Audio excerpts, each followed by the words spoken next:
Hiriyaa teenya barnoota jirte ta barnoota bitteen takka ta'aan koo qabattee narkine nuti. Ta malaattee sammuu tuqamtee qalilla hundi qullaa fi hojjettu malee takka narkine. Haqaa battoo deebi'aniituma haqaa baa wajjin haasoo jiran.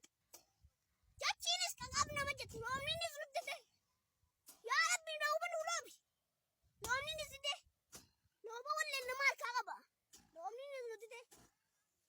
Jimaanis jiidhee qaama biqilaaf keessa deebisee akka nu ta'uu dhabne nuti. Haqaamne mudhiin nu citte. Amma booda haaba sulaadhiifne lubbuu teenyaaf muka isaa kutuu malee waa takka hundi fe'en. Jireenyi nu qaalee jira. Jimaan laqite waliin akka taanu dhabne nuti.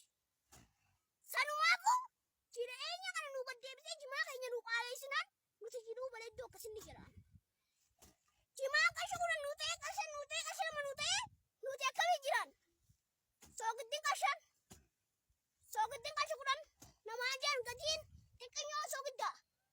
Hachoon qarshii lama namaa jaan ta qarshiisan.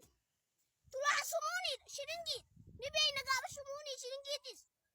Amma qarshii kudhan namaa jaan shantaffaa dhibbafaa malee wanti takka kasii jalaa dubban hin jiru. Wanni dukkaanaatis kan laabitatu dhabeetuma afaan wali qabatee tattaa'u jira. Namayyuu akkatti jiru dhibbeef mana ifii keessa namayyuu beeka. Namni mana ifii keessa beekne abadan numa jiru. Sanumaafuu jireenyi kun nuu qaala'uunaan nuti akka feene jiran. Jimaan keenya nuu qaala'uu qabaa. Jimaadhaan jiraanna nuti. Jireenyi nuu lakkisuu qabaa. Nuunni dhiiroo takka duraa sumuun ishiningi. Amma qarshii dhibba meeqa namaan jaan nuusa dhiiroo takka. Hin